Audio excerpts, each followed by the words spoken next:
So now we are going to talk about how to remediate the botnets vulnerability and how to protect against botnet attacks.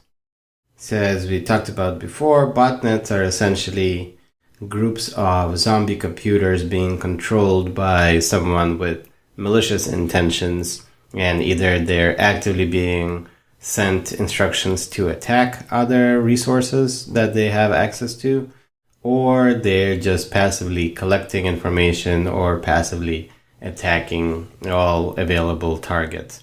And these kind of zombie hordes, of course, are made up of computers that the people who are actual owners of the machines don't know that their machine is part of a botnet. And that kind of guides us in some of the solutions that we'll talk about.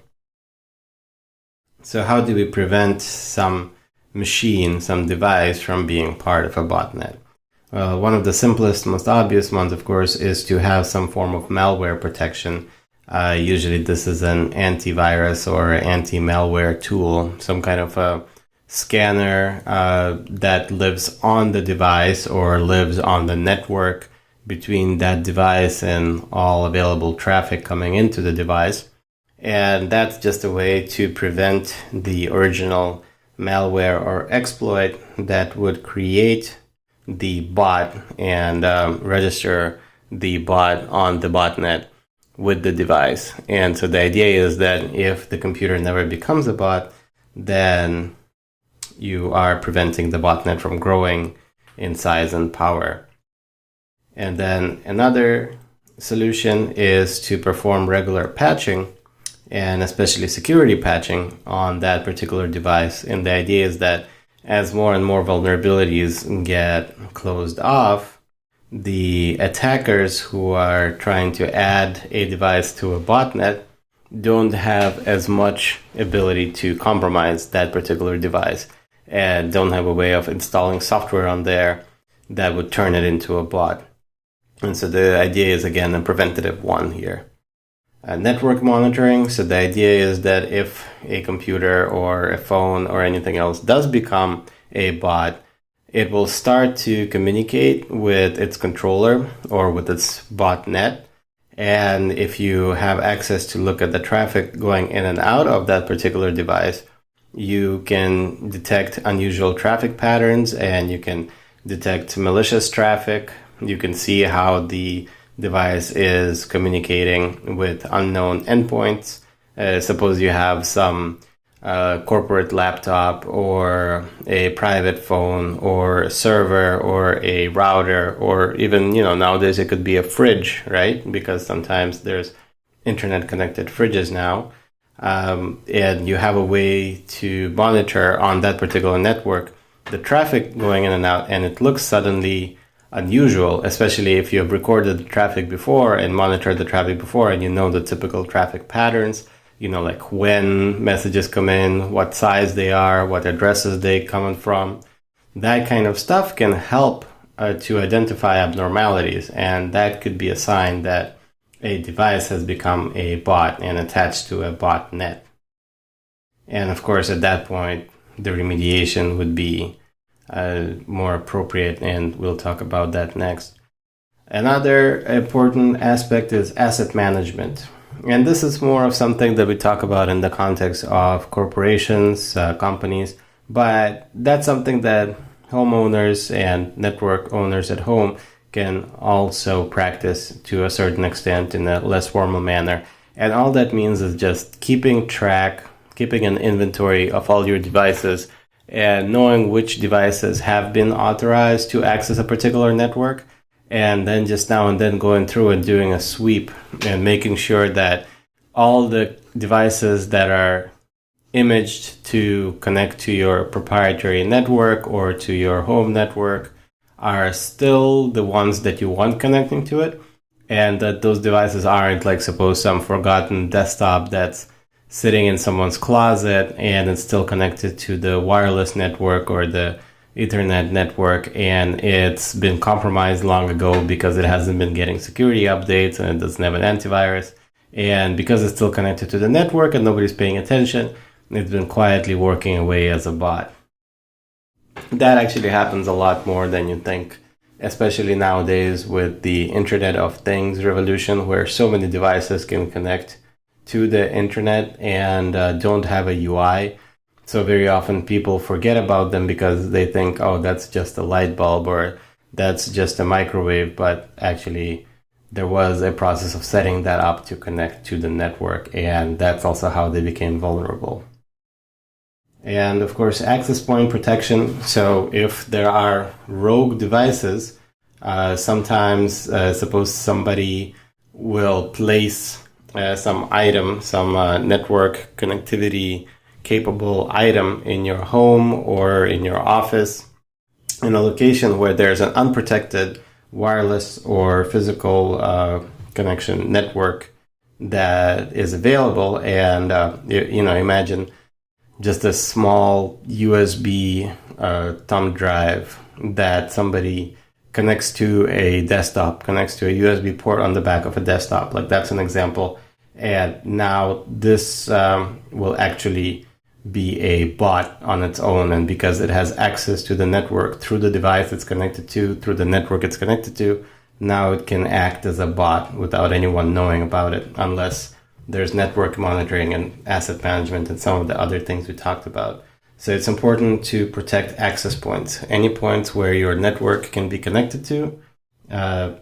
If you have adequate protections on it, whether it's physical security, information security, following some of the protocols that we talk about with wireless attack prevention, then there's less chance of bots being added to a network without the owner of the network knowing. And in terms of defense from attacks by botnets, we always talk about firewalls. Firewalls are the devices or software that sit between the external internet and an internal network, or sometimes in between segments of the same network. And what we want to do with firewalls is we want to filter traffic. So we want to inspect the packets going in and out and block anything that looks malicious. And of course, this can have a downside where sometimes there's a false positive that something that was actually good gets filtered out as bad. But that can always be remediated with changes to the firewall.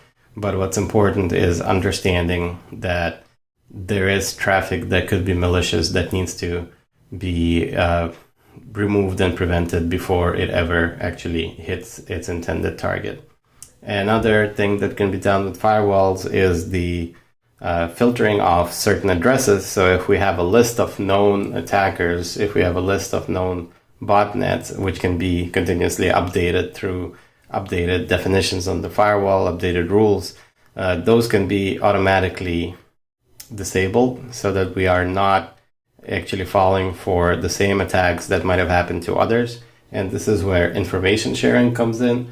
This is where we can do all kinds of request filtering before an attack actually happens. And that's a defense and the prevention, I guess you could see, where a botnet is suddenly not able to get to you.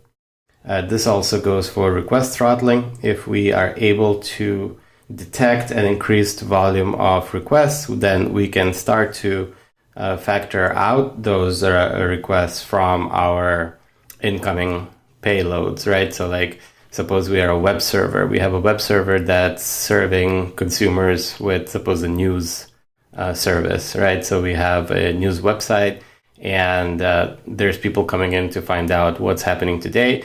But then you start noticing that from a certain source, suddenly there's like thousands of requests per second. And sometimes the payloads look odd, right? So there's a good chance that even though it's not a known attacker, it's not a known address that you'd have been filtering, and perhaps the traffic is not suspicious enough to automatically get filtered. But if you have active countermeasures, you can go in and either on your firewall or your proxy or further down the chain, actually turn on throttling for that one requester and see if that remediates the potential attack. And there's, of course, multi-factor authentication as well, which you might have heard of. Sometimes it's called token-based authentication or MFA. And this is where a computer trying to log in would continue to use the same credentials and would try to attack in that way, where it just sends a bunch of logins or it tries to get in unauthenticated.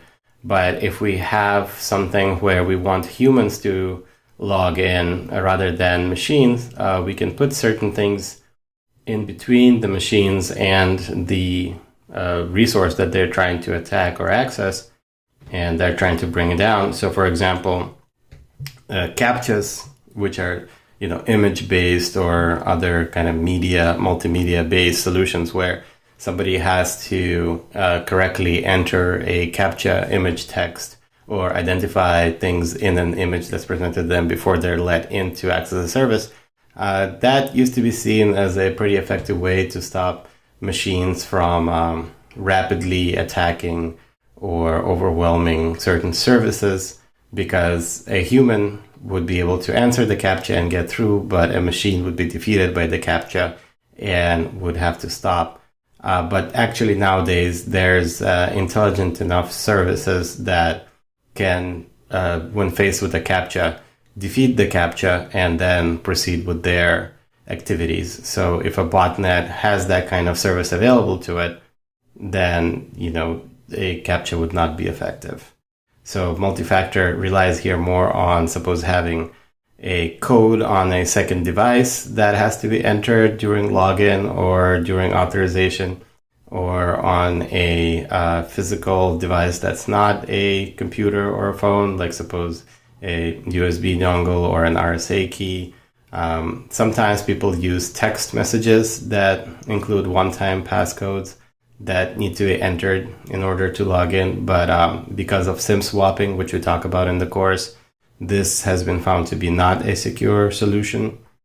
So multi-factor itself as a principle is secure, but the way that it's implemented continues to evolve. And that's one of the defenses that we can use against the botnet attacks.